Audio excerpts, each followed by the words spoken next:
ദൈവ തിരുനാമം വാഴ്ത്തപ്പെടുമാറാകട്ടെ. രാത്രിയിൽ പിന്നെയും നമുക്ക് ദൈവസന്നിധിയിൽ ഇപ്രകാരം ദൈവത്തിൻ്റെ വചനവുമായിട്ട് ആയിരിക്കുവാൻ കർത്താവ് നൽകിത്തരുന്ന ഈ നല്ല അവസരത്തെ ഓർത്ത് ഞാൻ ദൈവത്തിന് സ്തോത്രം ചെയ്യുന്നു. പല രീതിയിൽ ഈ ക്ലാസ്സുകൾ ശ്രദ്ധിക്കുന്ന ഞങ്ങളുടെ എല്ലാ പ്രിയപ്പെട്ടവരെയും ഓർത്ത് കർത്താവിനെ സ്തുതിക്കുകയും നിങ്ങളുടെ സ്നേഹവന്ദനങ്ങളെ ഒരിക്കൽ കൂടെ അറിയിക്കുകയും ചെയ്യുന്നു. എഫെസ് ലേഖനം നമ്മൾ പഠിച്ചുകൊണ്ടിരിക്കുകയാണ്. അതിൻ്റെ 3-ാം അധ്യായത്തിൻ്റെ 16 മുതൽ 19 വരെയുള്ള വാക്യങ്ങളാണ് കഴിഞ്ഞ ചില ദിവസങ്ങളായിട്ട് നമ്മൾ ചിന്തിച്ചു കൊണ്ടിരിക്കുന്നത്. അപ്പോസ്തലനായ പൗലോസ് എഫെസോസിലുള്ള ദൈവമക്കൾക്ക് വേണ്ടി പ്രാർത്ഥിക്കുന്ന ആ പ്രാർത്ഥന, അതാണ് നമ്മൾ ചിന്തിച്ചു കൊണ്ടിരിക്കുന്നത്. ആ വാക്യങ്ങൾ നമുക്ക് ഒരുമിച്ച് ഒരിക്കൽ കൂടെ വായിക്കാം. എഫെസ് ലേഖനം 3-ാം അധ്യായത്തിൻ്റെ 16 മുതൽ 19 വരെയുള്ള വാക്യങ്ങൾ. അവിടെ നമ്മളിങ്ങനെയാണ് വായിക്കുന്നത്: അവൻ തൻ്റെ മഹത്വത്തിൻ്റെ ധനത്തിന് ഒത്തവണ്ണം അവൻ്റെ ആത്മാവിനാൽ നിങ്ങൾ അകത്തെ മനുഷ്യനെ സംബന്ധിച്ച് ശക്തിയോടെ ബലപ്പെടേണ്ടതിനും ക്രിസ്തു വിശ്വാസത്താൽ നിങ്ങളുടെ ഹൃദയങ്ങൾ വസിക്കേണ്ടതിനും വരം നൽകണമെന്നും നിങ്ങൾ സ്നേഹത്തിൽ വേരൂന്നി അടിസ്ഥാനപ്പെട്ടവരായി വീതിയും നീളവും ഉയരവും ആഴവും എന്ത് എന്ന് സകല വിശുദ്ധന്മാരോടും കൂടെ ഗ്രഹിക്കുവാനും പരിജ്ഞാനത്തെ കവിയുന്ന ക്രിസ്തുവിൻ സ്നേഹത്തെ അറിയുവാനും പ്രാപ്തരാവുകയും ദൈവത്തിൻ്റെ എല്ലാ നിറവിനോളവും നിറഞ്ഞു വരികയും വേണം എന്നും പ്രാർത്ഥിക്കുന്നു. അപ്പോൾ അവിടെ അവർ 2 കാര്യങ്ങൾ അറിയാനായിട്ട് പ്രാപ്തരാകണം എന്ന് ഉള്ള ആ പ്രാർത്ഥനാ വിഷയമാണ് കഴിഞ്ഞ ദിവസം നമ്മൾ ചിന്തിച്ചത്. എന്താണ്? സ്നേഹത്തിൽ വേരൂന്നി അടിസ്ഥാനപ്പെട്ടവരായിട്ട് ആ രീതിയിൽ അവർ ആയിത്തീർന്ന് ഈ 2 കാര്യങ്ങൾ അറിയാൻ അവർ പ്രാപ്തരായിത്തീരണം. എന്തൊക്കെ? ഒന്ന്, വീതിയും നീളവും ഉയരവും ആഴവും എന്തെന്ന് സകല വിശുദ്ധന്മാരോടും കൂടെ ഗ്രഹിക്കുവാൻ. അത് കഴിഞ്ഞ ആഴ്ച നമ്മൾ വിശദമായിട്ട് ചർച്ച ചെയ്തു. രണ്ടാമത് 19-ാം വാക്യത്തിൽ പറയുകയാണ്, പരിജ്ഞാനത്തെ കവിയുന്ന ക്രിസ്തുവിൻ സ്നേഹത്തെ അറിയുവാനും പ്രാപ്തരാകണം. അപ്പം വീതിയും നീളവും ഉയരവും ആഴവും എന്ത് എന്ന് സകല വിശുദ്ധന്മാരോടും കൂടെ ഗ്രഹിക്കുവാൻ പ്രാപ്തരാകുന്നതിനോടൊപ്പം തന്നെ പരിജ്ഞാനത്തെ കവിയുന്ന ക്രിസ്തുവിൻ സ്നേഹത്തെ അറിയുവാൻ അവർ പ്രാപ്തരായിത്തീരണം എന്ന് അപ്പോസ്തലൻ പ്രാർത്ഥിക്കുകയാണ്. അപ്പം പരിജ്ഞാനത്തെ കവിയുന്ന ക്രിസ്തുവിൻ സ്നേഹം എന്താണ് എന്ന് വെച്ചാൽ, നമ്മുടെ എല്ലാ അറിവിനെയും നമ്മുടെ എല്ലാ അണ്ടർസ്റ്റാൻഡിങ്ങിനെയും നമ്മുടെ എല്ലാ ബുദ്ധിയെയും അതിനെ കവിയുന്ന, അതിനൊക്കെ അപ്പുറത്തായിട്ട് നിൽക്കുന്ന ക്രിസ്തുവിൻ്റെ സ്നേഹത്തെ നിങ്ങൾ അറിയാനായിട്ട് പ്രാപ്തരായിത്തീരണം. അതാണ് അപ്പോസ്തലൻ പ്രാർത്ഥിക്കുന്നത്. അപ്പോൾ ക്രിസ്തുവിൻ്റെ സ്നേഹം ഒരു ദൈവ പൈതൽ അറിഞ്ഞിരിക്കണം, ഒരു വിശ്വാസി അറിഞ്ഞിരിക്കണം. അതിൻ്റെ പ്രത്യേകത എന്താണ് എന്ന് ചോദിച്ചാൽ, അത് നമ്മുടെ ബുദ്ധി കൊണ്ടോ നമ്മുടെ ചിന്ത കൊണ്ടോ നമ്മുടേതായിട്ടുള്ള രീതി കൊണ്ടോ ആ ക്രിസ്തുവിൻ്റെ സ്നേഹത്തെ നമുക്ക് മനസ്സിലാക്കിയെടുക്കാനായിട്ട് പറ്റില്ല എന്നുള്ളതാണ് ഇതിൻ്റെ വിഷയം. അപ്പം നമ്മൾ ഈ ക്ലാസ് തുടർന്ന് മുൻപോട്ടേക്ക് പോകുമ്പോൾ ക്രിസ്തുവിൻ്റെ സ്നേഹത്തിൻ്റെ ചില സ്വഭാവങ്ങൾ നമ്മൾ പഠിക്കും. അപ്പോൾ അത് പഠിച്ചു വരുമ്പോൾ ഒരു സാധാരണ മനുഷ്യനെന്നുള്ള നിലയിൽ അത് ഗ്രഹിക്കാനോ ഉൾക്കൊള്ളാനോ പോലും പലപ്പോഴും നമുക്ക് കഴിയുന്നില്ല, അല്ലെങ്കിൽ കഴിയില്ല എന്നുള്ളതാണ് വിഷയം. അതുകൊണ്ടാണ് അപ്പോസ്തലനായ പൗലോസ് പറഞ്ഞത്, പരിജ്ഞാനത്തെ കവിയുന്ന ക്രിസ്തുവിൻ സ്നേഹത്തെ നിങ്ങൾ എന്ത് ചെയ്യണം? അറിയാൻ പ്രാപ്തരാകണം എന്ന് അപ്പോസ്തലനോട് പ്രാർത്ഥിച്ചത്. അപ്പം നമ്മുടെ ബുദ്ധി കൊണ്ട് മനസ്സിലാക്കാനോ നമ്മുടെ ബുദ്ധി കൊണ്ട് നമുക്ക് ഗ്രഹിക്കാനോ കഴിയാത്ത ആ ക്രിസ്തുവിൻ്റെ സ്നേഹം, അത് അറിയാനായിട്ട് നിങ്ങൾ തയ്യാറാകണം, അല്ലെങ്കിൽ അതിന് നിങ്ങൾക്ക് കഴിയണം എന്നാണ് പറഞ്ഞത്. അപ്പം അങ്ങനെയാണെങ്കിൽ ഈ ക്രിസ്തുവിൻ്റെ സ്നേഹം നമുക്ക് എങ്ങനെ അറിയാനായിട്ട് കഴിയും എന്ന് ചോദിച്ചാൽ, റോമാലേഖനം 5-ാം അധ്യായത്തിൻ്റെ 5-ാം വാക്യത്തിൽ നമ്മളിങ്ങനെ വായിക്കുന്നു: പ്രത്യാശയ്ക്കോ ഭംഗം വരുന്നില്ല. ദൈവത്തിൻ്റെ സ്നേഹം നമുക്ക് നൽകപ്പെട്ട പരിശുദ്ധാത്മാവിനാൽ നമ്മുടെ ഹൃദയങ്ങളിൽ പകർന്നിരിക്കുന്നുവല്ലോ. അപ്പോൾ ഈ ക്രിസ്തുവിൻ്റെ സ്നേഹം അല്ലെങ്കിൽ ദൈവത്തിൻ്റെ സ്നേഹം അത് നമുക്ക് വെളിപ്പെടുത്തി തരുന്നത് നമ്മുടെ ബുദ്ധിയോ നമ്മുടെ ചിന്തയോ നമ്മുടെ അറിവോ അല്ല. അതിനപ്പുറത്ത് പരിശുദ്ധാത്മാവാണ് ഈ സ്നേഹം നമുക്ക് വെളിപ്പെടുത്തി തരുന്നത്. പരിശുദ്ധാത്മാവിൻ്റെ സഹായത്തോടുകൂടെ മാത്രമേ ഇത് നമുക്ക് മനസ്സിലാക്കാനും കഴിയുകയുള്ളൂ. പരിശുദ്ധാത്മാവിൻ്റെ സഹായത്തോടുകൂടെ അല്ലാതെ നാം അത് ചിന്തിക്കാനായിട്ട് തുടങ്ങിക്കഴിഞ്ഞാൽ നമ്മുടെ ബുദ്ധിക്കോ നമ്മുടെ ചിന്തയുടെ ലെവലിനോ ഒക്കെ അത് ഗ്രഹിക്കാനായിട്ട് പ്രയാസമാണ്. കാരണം ഇത് അതിനൊക്കെ അപ്പുറത്തായിട്ടുള്ള ഒരു നിലവാരമാണ് അതിനുള്ളത് എന്ന് നമ്മൾ മനസ്സിലാക്കുന്നു. അപ്പോൾ ഇവിടെ നമ്മൾ പറയുന്നത് പരിജ്ഞാനത്തെ അല്ലെങ്കിൽ നമ്മുടെ ബുദ്ധിയെ കവിയുന്ന ക്രിസ്തുവിൻ്റെ സ്നേഹം അറിയാനായിട്ട് പ്രാപ്തരായിത്തീരുക എന്നുള്ളതാണ് നമ്മൾ പറയുന്നത്. അപ്പോൾ ക്രിസ്തുവിൻ്റെ സ്നേഹത്തെക്കുറിച്ച് വെളിപ്പെടുത്തിയിരിക്കുന്ന ചില വേദഭാഗങ്ങൾ നമുക്കൊന്ന് വായിച്ചു നോക്കാം. യോഹന്നാൻ്റെ സുവിശേഷം അതിൻ്റെ 13-ാം അധ്യായത്തിലേക്ക് നമ്മൾ വരുമ്പോൾ, യോഹന്നാൻ്റെ സുവിശേഷം 13-ാം അധ്യായത്തിൻ്റെ 1-ാം വാക്യത്തിൽ നമ്മൾ വായിക്കുന്ന ഒരു കാര്യമുണ്ട്. ഇങ്ങനെയാണ് വായിക്കുന്നത്: പെസഹ പെരുന്നാളിന് മുമ്പേ താൻ ഈ ലോകം വിട്ട് പിതാവിൻ്റെ അടുക്കൽ പോകുവാനുള്ള നാഴിക വന്നു എന്ന് യേശു അറിഞ്ഞിട്ട് ലോകത്തിൽ തനിക്കുള്ളവരെ സ്നേഹിച്ചതുപോലെ അവസാനത്തോളം അവരെ സ്നേഹിച്ചു. അപ്പം 13-ാം അധ്യായത്തിലേക്ക് വരുമ്പോൾ അവിടെ തുടങ്ങുന്നത് ഈ പെസഹ പെരുന്നാളിന് മുൻപ്, പിന്നെ താഴേക്ക് വരുമ്പോൾ പെസഹ പെരുന്നാളിൻ്റെ കാര്യമാണ് പിന്നെ പറഞ്ഞു വരുന്നത്.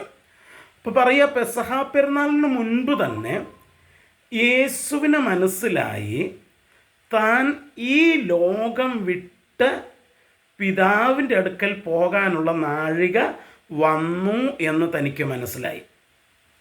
അപ്പം അത് മനസ്സിലായി കഴിഞ്ഞപ്പോൾ നമ്മളവിടെ വായിക്കുക, ഈ ലോകം വിട്ട് പിതാവിൻ്റെ അടുക്കൽ പോകാനുള്ള നാഴിക വന്നു എന്ന് യേശു അറിഞ്ഞിട്ട് ലോകത്തിൽ തനിക്കുള്ളവരെ സ്നേഹിച്ചതുപോലെ അവസാനത്തോളം അവരെ സ്നേഹിച്ചു എന്ന്. എന്താ അവിടെ വായിക്കുന്നത്? ഇപ്പം ലോകത്തിൽ തനിക്കുള്ളവരെ താൻ സ്നേഹിച്ചതുപോലെ അവസാനത്തോളം അവരെ സ്നേഹിച്ചു. നോക്കിക്കേ, ഇപ്പം യേശുവിൻ്റെ സ്നേഹം എന്ന് പറയുന്നത് അവസാനത്തോളം സ്നേഹിക്കുന്നതാണെന്ത്? യേശുവിൻ്റെ സ്നേഹം എന്ന് വെച്ചാൽ യേശു ഒരു വ്യക്തിയെ സ്നേഹിക്കുന്നുണ്ടെങ്കിൽ യേശു പകുതിയിൽ വച്ച് ആ സ്നേഹം അവസാനിപ്പിക്കില്ല. അവൻ സ്നേഹിക്കുന്നവരെ അവൻ അവസാനത്തോളം സ്നേഹിക്കുന്നു. ദൈവത്തെക്കുറിച്ച് നമ്മൾ പറയുന്നത് അവൻ ലോകത്തെ സ്നേഹിച്ചെന്നാണ് നമ്മൾ പറയുന്നത്. എന്നുവെച്ചാൽ ലോകത്തിലെ സകല മനുഷ്യരെയും അവൻ സ്നേഹിച്ചു. എപ്പോൾ വരെ സ്നേഹിച്ചു? അവസാനം വരെ സ്നേഹിച്ചു. ഇത് നമുക്കൊക്കെ മനസ്സിലാക്കാനായിട്ട് ബുദ്ധിമുട്ടാണ്. കാരണം പലപ്പോഴും നമ്മുടെ സ്നേഹം എന്ന് പറയുന്നത് എന്താണ്? ഒരു സമയപരിധിയുണ്ട് നമ്മുടെ സ്നേഹത്തിനൊക്കെ. ഇപ്പം എത്ര വലിയ കൂട്ടുകാരാണെന്ന് പറഞ്ഞാലും അവിടെ സ്നേഹത്തിനൊരു സമയപരിധിയുണ്ട്. കുറേ കാലം കഴിയുമ്പോൾ ആ സ്നേഹം എന്ത് ചെയ്യും? പഴയ ആ ഊഷ്മളതയൊക്കെ നഷ്ടപ്പെട്ട പോകുന്നത് നമ്മൾ കാണാറുണ്ട്. ഏത് ബന്ധങ്ങളെടുത്ത് നോക്കിയാലും ആ ബന്ധങ്ങൾക്കകത്തെല്ലാം സ്നേഹം എന്ന് പറയുന്നത് കാലം മുൻപോട്ട് പോകുമ്പോൾ അതിൻ്റെ ഊഷ്മളത പലപ്പോഴും എന്ത് ചെയ്യും? നഷ്ടപ്പെട്ടു പോകുന്ന ബന്ധങ്ങളും സ്നേഹങ്ങളുമാണ് മനുഷ്യർക്കുള്ളത്. എന്നാൽ യേശുവിനെ സംബന്ധിച്ചിടത്തോളം നമ്മൾ വായിച്ചത് അവൻ തനിക്കുള്ളവരെ അവസാനത്തോളം സ്നേഹിച്ചു എന്നാണ് നമ്മൾ വായിക്കുന്നത്. ഞാനതിന് ഏറ്റവും നല്ലൊരു ഉദാഹരണമായിട്ട് എടുക്കുന്ന ഒന്ന് രണ്ട് കാര്യങ്ങളുണ്ട്. ഒന്ന്, നമുക്കറിയാം യേശു തൻ്റെ 12 അപ്പോസ്തലന്മാരെ തിരഞ്ഞെടുത്തപ്പോൾ അതിൽ ഒരാളായിട്ട് തിരഞ്ഞെടുത്തത് ഇസ്കരിയോത്ത് യൂദായെയായിരുന്നു. ഇസ്കരിയോത്ത് യൂദ യേശുവിനെ കാണിച്ചു കൊടുക്കുവാൻ തയ്യാറായി നിൽക്കുന്ന ഒരു വ്യക്തിയാണ്. അത് യേശു മുൻപ് കൂട്ടി തന്നെ പല പ്രാവശ്യം വെളിപ്പെടുത്തിയിട്ടുണ്ട്. ശിഷ്യന്മാരോട് പറഞ്ഞപ്പോൾ നിങ്ങളുടെ ഒരുത്തന്നെ കാണിച്ചു കൊടുക്കുമെന്ന് പറഞ്ഞിട്ടുണ്ട്. ഞാൻ തിരഞ്ഞെടുത്തവരിൽ ഒരുത്തൻ പിശാചാണെന്ന് പറഞ്ഞിട്ടുണ്ട്. അപ്പം അങ്ങനെ യേശു പല പ്രാവശ്യം ഇത് വെളിപ്പെടുത്തിയിട്ടുണ്ട്. അപ്പോൾ യേശുവിന് നേരത്തെ അറിയാം. പക്ഷേ യേശുവിനത് നേരത്തെ അറിയാമെങ്കിലും, യേശു ഇത് നേരത്തെ വെളിപ്പെടുത്തിയിട്ടുണ്ടെങ്കിലും, താൻ ഒരിക്കലും ഇസ്കരിയോത്ത് യൂദായെ സ്നേഹിക്കുന്നത് താൻ ഒരിക്കലും കുറച്ചിട്ടില്ലെന്നുള്ളതാണ്. മറ്റുള്ളവരെ സ്നേഹിക്കുന്നത് പോലെ തന്നെ അവനെയും സ്നേഹിച്ചു, മറ്റുള്ളവരെ പഠിപ്പിക്കുന്നത് പോലെ തന്നെ അവനെയും പഠിപ്പിച്ചു, മറ്റുള്ളവരെ ശുശ്രൂഷയ്ക്ക് അയക്കുന്നത് പോലെ തന്നെ അവനെയും ശുശ്രൂഷയ്ക്ക് അയച്ചു. എല്ലാ കാര്യത്തിലും അവനെ ഒരുപോലെ കൊണ്ടു നടന്നു എന്നുള്ളതാണ്. ഇത് നമുക്ക് ചെയ്യാനായിട്ട് ബുദ്ധിമുട്ടാണ്. കാരണം ഒരുത്തൻ നമ്മെ കാലുവാരും അല്ലെങ്കിൽ നമുക്ക് ദോഷം ചെയ്യുമെന്ന് നമുക്ക് അറിഞ്ഞു കഴിഞ്ഞാൽ നമ്മളെങ്ങനെയും അവനെ ഒഴിവാക്കാനായിട്ട് ശ്രമിക്കുക ചെയ്യുക. അവനെ പിന്നെ സ്നേഹിക്കാനായിട്ട് നമുക്ക് കഴിയില്ല. കാരണം നമുക്ക് മുൻപേ അറിവ് കിട്ടി, അവൻ നമുക്കൊരു ദോഷം ചെയ്യുമെന്ന് നമുക്ക് അറിവ് കിട്ടിയത് കൊണ്ട് പിന്നെ നമുക്ക് അവനെ എന്ത് ചെയ്യാൻ പറ്റില്ല, സ്നേഹിക്കാനായിട്ട് പറ്റില്ല. നമ്മളവനെ ഒഴിവാക്കാനായിട്ട് ശ്രമിക്കുക ചെയ്യുക. പക്ഷേ യേശു ഇസ്കരിയോത്ത് യൂദ അവന് തന്നെ ഒറ്റിക്കൊടുക്കുമെന്ന് അറിഞ്ഞിട്ടും യേശു അവനെ സ്നേഹിച്ചു.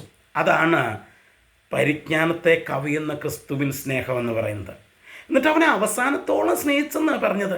നോക്കിക്കേ, മത്തായിയുടെ സുവിശേഷം 26-ാം അധ്യായത്തിൻ്റെ 49-50 വാക്യങ്ങൾ നമ്മൾ വായിക്കുമ്പോൾ അവിടെ നമ്മളിങ്ങനെയാണ് കാണുന്നത്.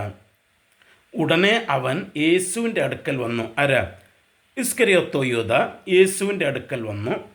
റബ്ബി വന്ദനം എന്ന് പറഞ്ഞ് അവനെ ചുംബിച്ചു. 50-ാം വാക്യം, യേശു അവനോട് സ്നേഹിത നീ വന്ന കാര്യം എന്ത് എന്ന് പറഞ്ഞപ്പോൾ അവർ അടുത്ത് യേശുവിന്മേൽ കൈവച്ച് അവനെ പിടിച്ചു.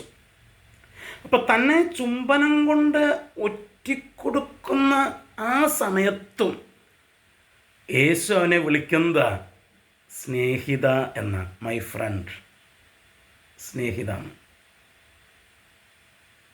നോക്കിക്കേ, നമ്മളെ കൊണ്ട് കഴിയോ? ഇനി ഞാൻ വേറൊരു കാര്യം കൂടെ പറയാം. ഇതാണ്, ഈ യോഹന്നാൻ്റെ സുവിശേഷത്തിലേക്കാണ് നമ്മൾ വരുമ്പോൾ അതിൻ്റെ 13-ാം അധ്യായം നമ്മൾ എടുക്കുമ്പോൾ അവിടെ നമ്മൾ എന്താ കാണുന്നതെന്ന് വെച്ച് കഴിഞ്ഞാൽ 13-ാം അധ്യായത്തിൻ്റെ എന്താണ്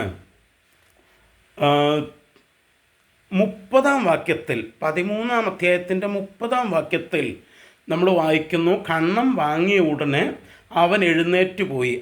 ഇസ്കരിയോത്ത് യൂദ.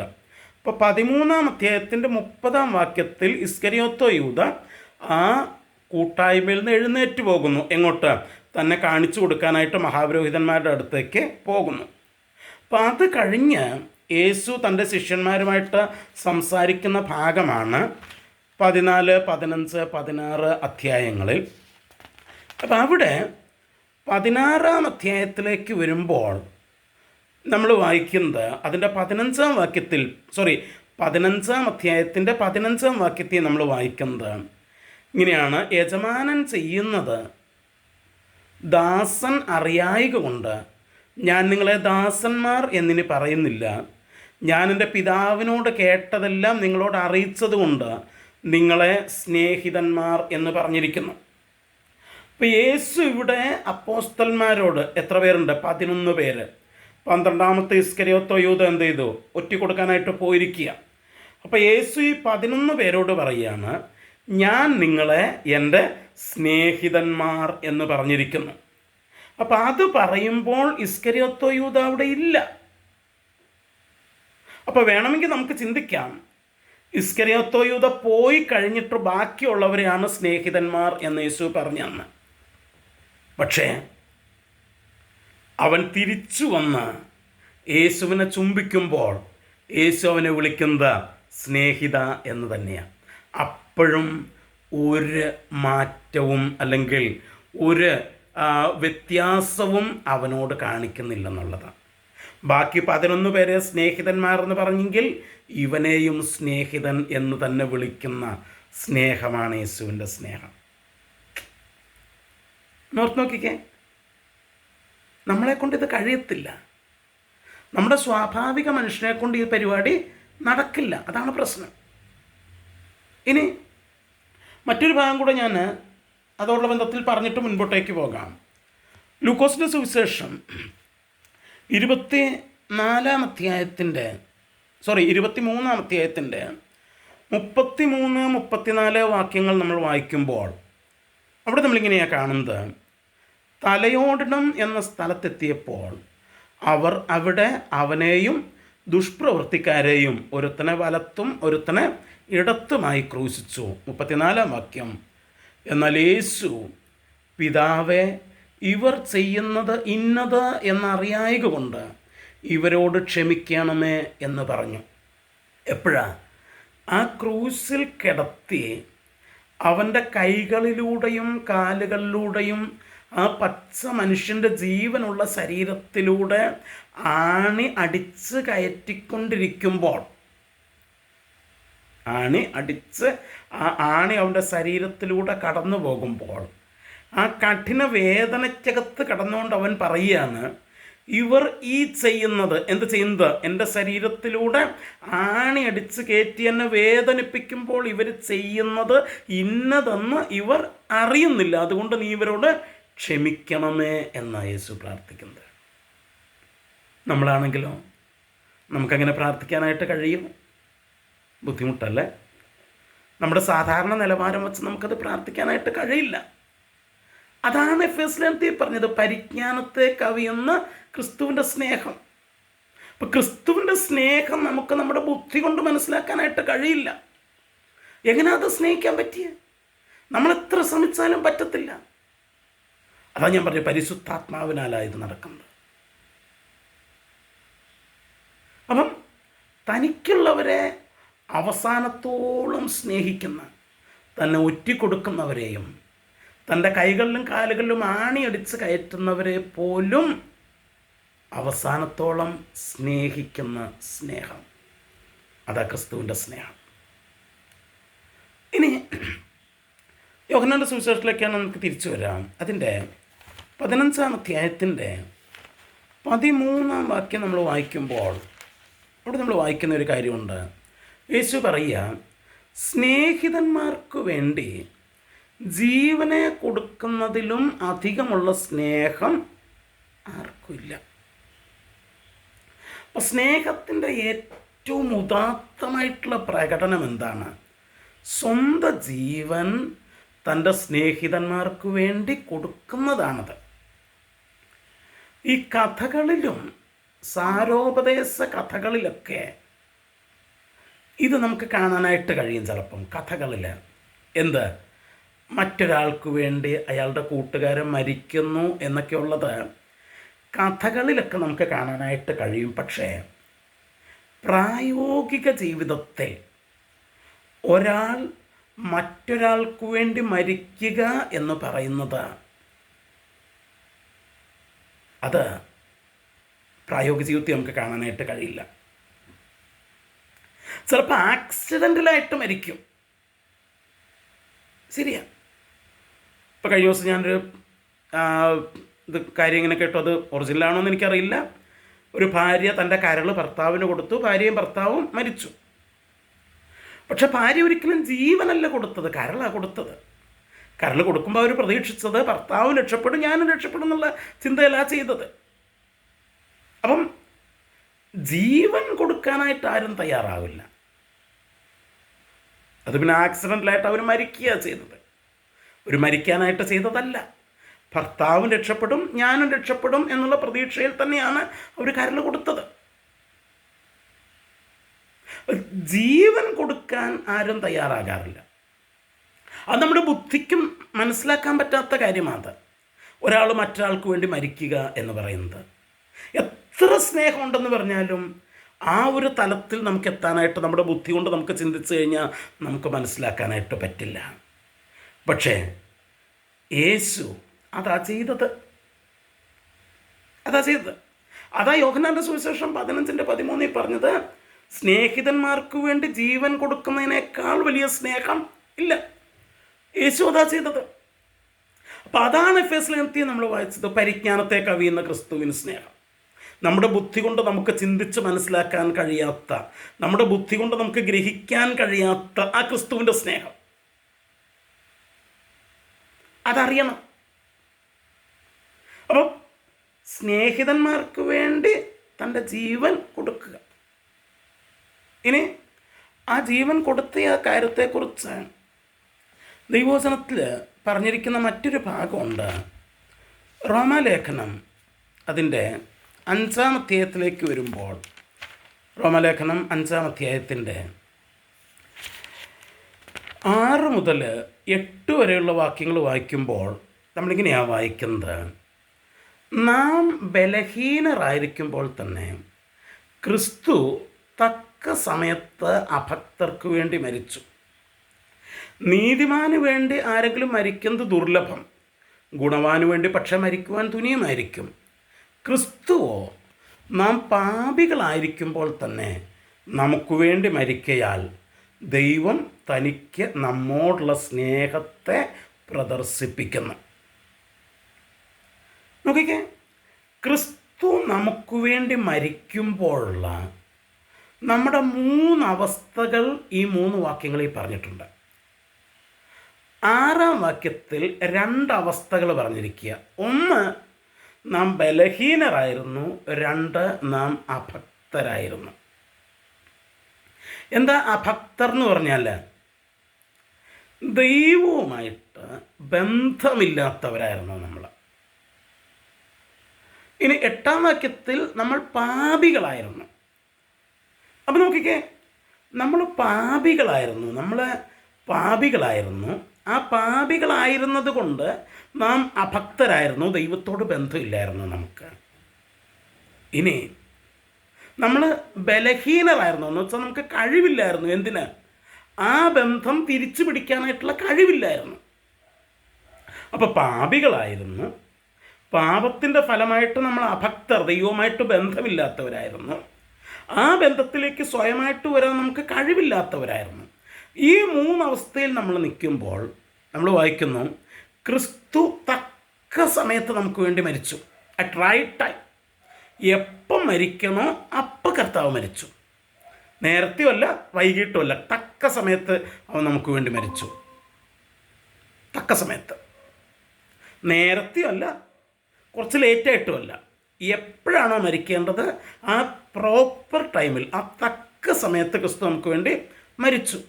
എന്നിട്ട് 7-ാം വാക്യം പറയുക, നീതിമാന് വേണ്ടി ആരെങ്കിലും മരിക്കുന്നത് ദുർലഭം, ഗുണവാന് വേണ്ടി പക്ഷെ മരിക്കാൻ തുനിയുമായിരിക്കും. പക്ഷെ ക്രിസ്തു മരിച്ചതാ നമ്മൾ സ്റ്റിൽ പാപികളായിരിക്കുമ്പോഴാണ്. അതവൻ്റെ സ്നേഹത്തിൻ്റെ ഏറ്റവും ഉദാത്തമായിട്ടുള്ള പ്രകടനമാണ്. ഇപ്പം ഞാൻ ഈ വാക്യങ്ങൾ പറയുമ്പോൾ ഞാൻ പലപ്പോഴും പറയാറുള്ളൊരു ഉദാഹരണമുണ്ട്. ഇപ്പം നിങ്ങൾ എങ്ങോട്ടെങ്കിലും യാത്ര ചെയ്യാമെന്ന് വെച്ചോ. യാത്ര ചെയ്യുന്ന വഴിയിൽ ആ വഴിയുടെ സൈഡിൽ ഞാനിങ്ങനെ വീണ് കിടക്കുന്നത് നിങ്ങൾ കണ്ടു കഴിഞ്ഞാൽ നിങ്ങൾ എന്ത് ചെയ്യും? നിങ്ങൾ ചിന്തിക്കും, ഇയാളെ നമ്മൾ കണ്ടിട്ടുണ്ട്, മറ്റേ ബൈബിൾ ക്ലാസ്സൊക്കെ എടുക്കുന്ന അങ്ങേരാണ്, കണ്ടിട്ടുണ്ട്, എന്താ പറ്റിയത് അറിയില്ല. അപ്പോൾ നിങ്ങൾ ഓടി വന്ന് എന്നെ സഹായിക്കാനും എന്നെ നോക്കാനും ഹോസ്പിറ്റലിൽ കൊണ്ടുപോകാനും ഒക്കെ നിങ്ങൾ എന്ത് ചെയ്യും? എല്ലാ കാര്യങ്ങളും നിങ്ങൾ ചെയ്യും. ഉറപ്പാണത്, ചെയ്യും, ഒരു സംശയമില്ല. എന്നാൽ നിങ്ങൾ യാത്ര ചെയ്യുന്ന സമയത്ത് നിങ്ങൾക്കറിയാവുന്ന ഒരു മദ്യപാനി, അയാൾ റോഡിൽ വീണ് കിടക്കുക, അടുത്ത മദ്യക്കുപ്പിയുമുണ്ട്. നിങ്ങൾക്കറിയാം അയാൾ മദ്യപാനിയാണെന്ന്, സ്ഥിരം നിങ്ങളത് കാണുന്നതാണ്. ഇപ്പോൾ വീണ് കിടക്കുമ്പോഴും അയാളുടെ അടുത്ത് മദ്യക്കുപ്പിയുണ്ട്. നിങ്ങൾ എന്ത് ചെയ്യും? തിരിഞ്ഞു നോക്കത്തില്ല. കാരണം അയാൾ മദ്യപിച്ച് കിടക്കുക, അയാളെ സഹായിക്കാനായിട്ട് നമുക്കെന്തില്ല, നമുക്ക് തോന്നില്ല. എന്നാൽ ക്രിസ്തു എന്താ ചെയ്തത്?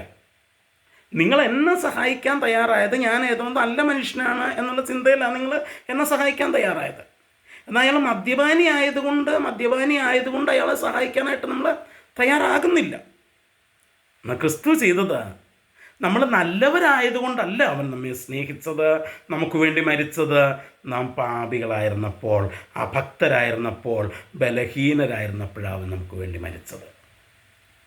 അതാണ് ദൈവത്തിൻ്റെ സ്നേഹം എന്ന് പറയുന്നത്. നമുക്കത് നമ്മുടെ ബുദ്ധി കൊണ്ട് ചിന്തിക്കാനായിട്ട് പറ്റില്ല, അല്ലേ? അതെ, ഒരു കൊലപാതകയെ കണ്ടാൽ അവന് വേണ്ടി മരിക്കാൻ ആര് തയ്യാറാകും? ആരും തയ്യാറാവില്ല. ഒരു കള്ളനെ കണ്ടാൽ അവന് വേണ്ടി മരിക്കാൻ ആര് തയ്യാറാകും? ആരും തയ്യാറാവില്ല. നല്ലവർക്ക് വേണ്ടി പോലും മരിക്കാൻ ആര് തയ്യാറാവില്ല. പിന്നെ കള്ളനും കൊലപാതകയ്ക്കൊക്കെ വേണ്ടി മരിക്കാൻ നമ്മൾ തയ്യാറാക്കുന്നു? ഇല്ല. നമ്മുടെ ബുദ്ധി കൊണ്ടത് ചിന്തിക്കാൻ പോലും നമുക്ക് കഴിയില്ല. പക്ഷെ ക്രിസ്തു അതാണ് ചെയ്തത്. അപ്പോൾ ക്രിസ്തുവിൻ്റെ മരണം, ആ മരണത്തിലൂടെ വെളിപ്പെടുത്തപ്പെട്ട സ്നേഹം നമ്മുടെ ബുദ്ധി കൊണ്ട് നമുക്ക് ചിന്തിക്കാനും മനസ്സിലാക്കാനും കഴിയാത്ത സ്നേഹമാണ്. അത് എഫെസ്യൻസിൽ പറഞ്ഞു, പരിജ്ഞാനത്തെ കവിയുന്ന, നിങ്ങളുടെ ബുദ്ധിയെ കവിയുന്ന, അതിനപ്പുറത്ത് കിടക്കുന്നതാണ് ക്രിസ്തുവിൻ്റെ സ്നേഹം എന്ന് പറഞ്ഞ അതാണ്. അപ്പം ആ ക്രിസ്തുവിൻ്റെ സ്നേഹം ഇനി നോക്കിക്കേ. 1 പത്രോസ് ലേഖനത്തിലേക്ക് വരുമ്പോൾ അവിടെ കർത്താവിൻ്റെ മരണത്തെക്കുറിച്ച് പറയുന്ന ഒരു കാര്യമുണ്ട്. എന്താണെന്ന് ചോദിച്ചാൽ 1 പത്രോസ് 3 അധ്യായത്തിൻ്റെ 18 വാക്യത്തിൽ നമ്മളിങ്ങനെയാണ് വായിക്കുന്നത്: ക്രിസ്തുവും നമ്മെ ദൈവത്തോട് അടുപ്പിക്കേണ്ടതിന് നീതിമാനായി നീതി കെട്ടവർക്ക് വേണ്ടി പാപനിമിത്തം ഒരിക്കൽ കഷ്ടം അനുഭവിച്ചു, ജഡത്തിൽ മരണശിക്ഷ ഏൽക്കുകയും ആത്മാവിൽ ജീവിപ്പിക്കപ്പെടുകയും ചെയ്തു. അപ്പോൾ ക്രിസ്തുവിനെ കുറിച്ച് അവിടെ പറയുന്നത്, അവൻ നീതിമാനായിരുന്നു. അവൻ നീതിമാനായിരുന്നിട്ടും അവൻ നമ്മുടെ പാപങ്ങൾക്ക് വേണ്ടി ശിക്ഷ അനുഭവിച്ചു. എന്തുകൊണ്ട്? 2 കൊരിന്ത്യർ ലേഖനത്തിലേക്ക് വരുമ്പോൾ 2 കൊരിന്ത്യർ ലേഖനം 5-ാം അധ്യായത്തിൻ്റെ 21-ാം വാക്യത്തിൽ നമ്മൾ വായിക്കുന്ന ഒരു കാര്യമുണ്ട്: പാപമറിയാത്തവനെ നാം അവനിൽ ദൈവത്തിൻ്റെ നീതിയാകേണ്ടതിന് അവൻ നമുക്ക് വേണ്ടി പാപമാക്കി. അപ്പോൾ യേശു മരിച്ചത് നമ്മുടെ പാപം അവൻ്റെ മേലേറ്റെടുത്തുകൊണ്ടാണ്. ഈ നമ്മുടെ പാപം അവൻ്റെ മേലേറ്റെടുത്തു എന്ന് പറഞ്ഞാൽ അതിൻ്റെ ശരിയായിട്ടുള്ള അർത്ഥം എന്താണെന്ന് ചോദിച്ചാൽ, യേശു പറഞ്ഞത്, ഈ പാപം അവരല്ല ചെയ്തത്, ഞാനാ ചെയ്തത്. അതാ പാപം ഏറ്റെടുക്കുക എന്ന് പറഞ്ഞാൽ, തൻ്റെ മേലെ ഏറ്റെടുക്കുക എന്ന് പറയുമ്പോൾ അതാ ഉദ്ദേശിക്കുന്നത്. അപ്പം നമ്മൾ പാപം ചെയ്തിട്ടില്ലെന്നും പാപം ചെയ്തത് യേശു ആണെന്നുള്ള കൺസെപ്റ്റിൽ നിന്നിട്ടാണ് യേശു നമുക്ക് വേണ്ടി എന്ത് ചെയ്യുന്നത്? മരിക്കുന്നത്. അതാ സ്നേഹത്തിൻ്റെ പ്രകടനമാണ്. നിങ്ങളൊന്ന് ചിന്തിച്ച് നോക്കിയേ, നിങ്ങൾ ചെയ്യാത്ത ഒരു തെറ്റ് അത് ഞാനാണ് ചെയ്തത് എന്ന് പറഞ്ഞ് ഇത്ര വലിയ, അതായത് ഒരു വധശിക്ഷ ഏറ്റെടുക്കത്തക്കവണ്ണം നമുക്ക് സ്നേഹിക്കാനായിട്ട് പറ്റുമോ? നമ്മൾ പലപ്പോഴും വധശിക്ഷ പോയിട്ട് പ്രത്യേകിച്ച് ഒരു കുഴപ്പമില്ലെങ്കിൽ പോലും നമ്മൾ ചെയ്ത തെറ്റ് ഞാൻ ചെയ്തതാണ് അത് എന്ന് സമ്മതിക്കാതെ അത് മറ്റുള്ളവരുടെ മേൽ കെട്ടിവെക്കുക നമ്മൾ ചെയ്യാറുള്ളത്. ഒരിക്കലും എനിക്ക് തെറ്റ് പറ്റിയതാണ് എന്ന് നമ്മൾ സമ്മതിക്കില്ല, നമ്മളത് മറ്റുള്ളവരുടെ മേൽ കെട്ടിവെക്കാനായിട്ട് ശ്രമിക്കുക ചെയ്യാം. ഇനി ഭയങ്കര സ്നേഹമൊക്കെ ആണെങ്കിൽ ചിലപ്പം എന്തെങ്കിലും ചെറിയ തെറ്റുകളൊക്കെ നമ്മുടെ കൂട്ടുകാരൊക്കെ ചെയ്ത് കഴിഞ്ഞാൽ ചിലപ്പോൾ അവരെ രക്ഷിക്കാൻ വേണ്ടിയിട്ട് നമ്മൾ എന്ത് ചെയ്യും? ഞാനാ ചെയ്തതെന്നൊക്കെ പറയും. ഛേദമില്ലാത്ത ഉപകാരം അത് പറയുന്നതുകൊണ്ട് നമുക്ക് പ്രത്യേകിച്ച് വലിയ നഷ്ടമൊന്നും വരാനില്ല. എന്നാൽ യേശു ചെയ്തത് അങ്ങനല്ല.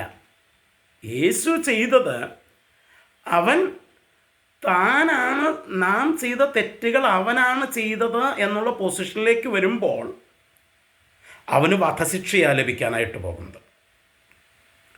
ആ ഒരു സ്റ്റേജിൽ നിന്നുകൊണ്ട് ആ തെറ്റ് സ്വന്തം മേൽ ഏറ്റെടുക്കാനായിട്ട് കഴിയുന്ന അത്രയും സ്നേഹമെന്ന് പറയുന്നത് നമ്മുടെ ബുദ്ധി കൊണ്ട് നമുക്ക് ചിന്തിച്ച് മനസ്സിലാക്കാനായിട്ട് കഴിയത്തില്ല.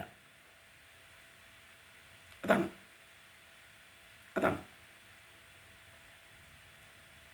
അപ്പം ക്രിസ്തു നമുക്ക് വേണ്ടി നമ്മുടെ പാപങ്ങൾ ഏറ്റെടുത്ത് മരിച്ചു എന്ന് പറയുമ്പോൾ, ഞാൻ നേരത്തെ പറഞ്ഞ പോലെ കഥകളിലൊക്കെ ഇങ്ങനത്തെ കാര്യങ്ങളൊക്കെ നിങ്ങൾ കേട്ടിട്ടുണ്ടായിരിക്കും. അതൊക്കെ കഥകൾ. യഥാർത്ഥ ജീവിതത്തിൽ നമ്മെക്കൊണ്ട് ഒരിക്കലും ചെയ്യാനായിട്ട് കഴിയാത്തതായത് എന്ത്? ഒരു തെറ്റിൻ്റെ ശിക്ഷ, വധശിക്ഷ കിട്ടുമെന്നറിഞ്ഞിട്ടും അത് ഞാനാണ് ചെയ്തത് എന്ന്, താൻ ചെയ്യാത്ത ഒരു കാര്യം ഞാനാണ് ചെയ്തത് എന്ന് പറഞ്ഞ് അത് ഏറ്റെടുത്ത് ആ വധശിക്ഷ വധിക്കപ്പെടാനായിട്ട് തയ്യാറാവുക എന്ന് പറയുന്നത് നമ്മുടെ ബുദ്ധി കൊണ്ട് ചിന്തിക്കാനായിട്ട് പറ്റാത്തൊരു സ്നേഹമാണ്. നമുക്കത് മനസ്സിലാക്കാൻ പോലും കഴിയത്തില്ല, നമുക്കത് സ്വപ്നം കാണാൻ പോലും കഴിയാത്ത ഒരു കാര്യമാണ്. That is the love of Christ. അതാ ക്രിസ്തുവിൻ്റെ സ്നേഹം. അതാണ് ക്രിസ്തുവിൻ്റെ സ്നേഹം. നോക്കിക്കേ, നമ്മൾ പറഞ്ഞത് എഫേസ്യരിലെത്തിയ പൗലോസ് പ്രാർത്ഥിച്ചതാണ്, നിങ്ങൾ സ്നേഹത്തിൽ വേരൂന്നി അടിസ്ഥാനപ്പെട്ടവരായി വീതിയും നീളവും ഉയരവും ആഴവും എന്തെന്ന് സകല വിശുദ്ധന്മാരോടും കൂടെ ഗ്രഹിപ്പാനും പരിജ്ഞാനത്തെ കവിയുന്ന ക്രിസ്തുവിൻ സ്നേഹത്തെ അറിയുവാനും പ്രാപ്തരാകുകയും വേണം എന്ന് പ്രാർത്ഥിക്കുന്നു. ഈ ഒരു സ്നേഹം നമ്മൾ അറിയുമ്പോഴാണ് കർത്താവിൻ്റെ ഒരു കൽപ്പന എന്താണെന്ന് നമുക്ക് മനസ്സിലാക്കാനായിട്ട് കഴിയുന്നത്. ഏത് കൽപ്പനയാണെന്നറിയാമോ?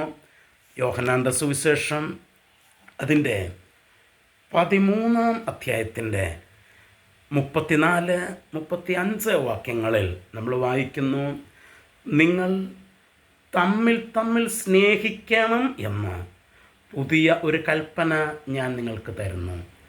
ഞാൻ നിങ്ങളെ സ്നേഹിച്ചതുപോലെ നിങ്ങളും തമ്മിൽ തമ്മിൽ സ്നേഹിക്കണം. 35-ാം വാക്യം, നിങ്ങൾക്ക് തമ്മിൽ തമ്മിൽ സ്നേഹമുണ്ടെങ്കിൽ നിങ്ങളെൻ്റെ ശിഷ്യന്മാരെന്ന് ലോകമറിയും. ഏത് സ്നേഹമുണ്ടെങ്കിൽ യേശു നമ്മെ സ്നേഹിച്ചതുപോലെ നമുക്ക് മറ്റുള്ളവരെ, നമ്മുടെ സഭയിലുള്ളവരെ, നമ്മുടെ കൂട്ടുവിശ്വാസികളെ, മറ്റു മനുഷ്യരെ നമുക്ക് സ്നേഹിക്കാനായിട്ട് കഴിയണം. ഞാൻ നിങ്ങളെ സ്നേഹിച്ചതുപോലെ നിങ്ങളും തമ്മിൽ തമ്മിൽ സ്നേഹിപ്പേൻ. നമ്മൾ പലപ്പോഴും ഈ വാക്യമൊക്കെ ഇങ്ങനെ വെറുതെ അങ്ങ് വായിച്ചു വിടുക ചെയ്യുക. ഞാൻ നിങ്ങളെ സ്നേഹിച്ചതുപോലെ തമ്മിൽ തമ്മിൽ സ്നേഹിക്കണം എന്നൊക്കെ പറയുമ്പോൾ നമ്മളിതൊന്നും ചിന്തിക്കാറില്ല.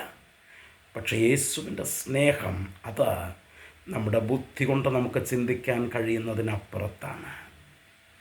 അതുപോലെ യേശു നമ്മെ സ്നേഹിച്ചതുപോലെ പരസ്പരം സ്നേഹിക്കാൻ സഭയിലുള്ളവർക്ക് കഴിയണം. അത് അപ്പോസ്തലൻ പ്രാർത്ഥിക്കുന്നത്. ഞാൻ ഇന്നത്തെ എൻ്റെ ക്ലാസ് ഇവിടെ അവസാനിപ്പിക്കുകയാണ്. നോക്കൂ, ആ ക്രിസ്തുവിൻ്റെ സ്നേഹം അത് യഥാർത്ഥമായിട്ട് മനസ്സിലാക്കി, യഥാർത്ഥമായിട്ട് ക്രിസ്തു നമ്മെ സ്നേഹിച്ചതുപോലെ മറ്റുള്ളവരെ സ്നേഹിപ്പാൻ, ക്രിസ്തുവിൻ്റെ ആ കൽപ്പന അനുസരിപ്പാൻ ഇന്ന് രാത്രി നമുക്ക് നമ്മെ തന്നെ ഒന്ന് ഏൽപ്പിച്ചു കൊടുക്കാം. നമ്മുടെ ബുദ്ധി കൊണ്ട് നമുക്കത് കഴിയത്തില്ല, നമ്മുടെ പരിജ്ഞാനം കൊണ്ട് നമുക്കത് കഴിയത്തില്ല. നമ്മൾ ആദ്യം പറഞ്ഞതുപോലെ ദൈവത്തിൻ്റെ പരിശുദ്ധാത്മാവിനാലാണ് അത് നടക്കുന്നത്. പരിശുദ്ധാത്മാവിൻ്റെ ഫലമായ സ്നേഹമാണത്. ആ പരിശുദ്ധാത്മാവിനോട് നമുക്ക് പ്രാർത്ഥിക്കാം. പരിശുദ്ധാത്മാവിൻ്റെ നിയന്ത്രണത്തിന് നമ്മുടെ ജീവിതത്തെ ഏൽപ്പിച്ചു കൊടുക്കാം. ആത്മനിയന്ത്രണത്തിലുള്ള ജീവിതത്തിലേക്ക് നമുക്ക് മടങ്ങി വരാം. ആ സ്നേഹം നമ്മിലൂടെ പുറപ്പെടട്ടെ. നമുക്ക് കഴിയില്ല, നമ്മുടെ സ്വന്തം കഴിവ് കൊണ്ട്, നമ്മുടെ ബുദ്ധി കൊണ്ട്, നമ്മുടെ തീരുമാനം കൊണ്ട് അത് നടക്കത്തില്ല. പരിശുദ്ധാത്മാവിനാൽ മാത്രമേ അത് പ്രായോഗികമാക്കാനായിട്ട് കഴിയുകയുള്ളൂ. ആകയാൽ ആത്മാവിനോട് നമുക്ക് പ്രാർത്ഥിക്കാം. ആ സ്നേഹം മനസ്സിലാക്കുവാനും അപ്രകാരം മറ്റുള്ളവരെ സ്നേഹിക്കാനുമുള്ള പ്രാപ്തിക്കായി നമുക്ക് ദൈവത്തോട് പ്രാർത്ഥിക്കാം. ഞങ്ങളുടെ പ്രിയ പിതാവേ, ഞങ്ങൾ നന്ദിയോടെ അവിടത്തേക്ക് സ്തോത്രം ചെയ്യുന്നു. ഇന്ന് രാത്രി വചനം കേട്ട എല്ലാ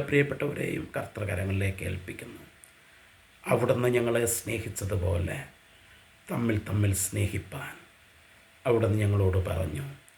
അവിടുന്ന് ഞങ്ങളെ സ്നേഹിച്ചത് എങ്ങനെയാണെന്ന് ഇന്ന് രാത്രി അല്പമായിട്ട് ഞങ്ങളത് മനസ്സിലാക്കി. കർത്താവേ, ഞങ്ങളത് ചിന്തിക്കുമ്പോൾ, ഞങ്ങളത് നോക്കുമ്പോൾ ഞങ്ങൾക്കത് സ്വാഭാവികമായിട്ട് ഗ്രഹിക്കുവാനോ സ്വാഭാവികമായിട്ട് അങ്ങനെ സ്നേഹിക്കുവാനോ ഞങ്ങൾ കഴിവില്ലാത്തവരാണ്. എന്നാൽ അവിടുത്തെ ആത്മാവിനെ അവിടുന്ന് ഞങ്ങൾക്ക് നൽകിയിരിക്കുന്നത് ഞങ്ങളെ അങ്ങനെ സ്നേഹിപ്പാൻ പ്രാപ്തരാക്കേണ്ടതിനാകയാൽ പരിശുദ്ധാത്മാവിൻ്റെ നിയന്ത്രണത്തിലേക്ക് ഞങ്ങളുടെ ജീവിതത്തിൻ്റെ എല്ലാ മേഖലകളെയും ഞങ്ങളെ ഏൽപ്പിച്ചു തരുന്നു. ആ ആത്മനിയന്ത്രണത്തിൽ, ആത്മനിറവിൽ ആ സ്നേഹം എന്ന പരിശുദ്ധാത്മാവിൻ്റെ ഫലം ഞങ്ങളിലൂടെ പുറപ്പെടുവാൻ അവിടെ ഞങ്ങളെ സഹായിക്കണം. അവിടുന്ന് സ്നേഹിച്ചതുപോലെ പരസ്പരം സ്നേഹിപ്പാൻ അവിടെ ഞങ്ങളെ സഹായിക്കണം. രാത്രി വചനം കേട്ട എല്ലാ പ്രിയപ്പെട്ടവർക്കായിട്ട് സ്തോത്രം. യൂട്യൂബിലൂടെ ഇത് കേൾക്കുന്ന എല്ലാ പ്രിയപ്പെട്ടവർക്കായിട്ട് സ്തോത്രം. എല്ലാവരെയും കർത്താവ് അനുഗ്രഹിക്കണം. യേശുവിൻ നാമത്തിൽ തന്നെ ആമേൻ.